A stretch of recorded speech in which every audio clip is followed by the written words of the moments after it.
بقیت السلف میرے مرشد گرامی سرکار صوفی صاحب علیہ رحمت الرضوان تاجدار اگیا کی دلی خواہش تھی کہ بلوہاں کی سرزمین پر ایک مسجد اور ایک مدرسے کا قیام ہو۔ میری فراغت کے بعد والدین سے اور میرے گھر کے تعلقات مرشد گرامی سے بڑے ہی گہرے تھے، تو پھر والد گرامی کو سرکار صوفی صاحب علیہ رحمہ نے بار بار کہا، اور پھر یہ 5 منڈی زمین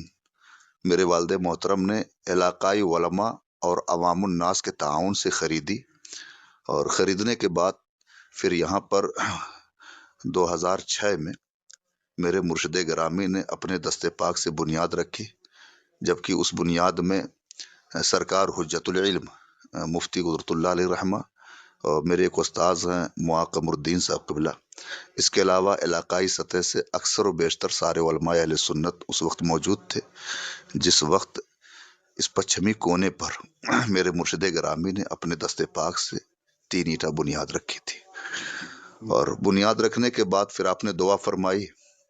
دعا فرمانے کے بعد یہ سلسلہ چلا، کیونکہ بد مذہبیت کے نرغے میں یہ دارالعلوم تھا، اور ان سے نپٹنا اور اپنی حقانیت کو اجاگر کرنا، اور وہ مذہب حق جس کو بریلی کے تاجدار امام اہل سنت فاضل بریلوی علیہ رحمۃ الرضوان نے ہم گنہگاروں کو عطا کی تھی، اس کو ما بین القوم ظاہر و باہر کرنے کے لیے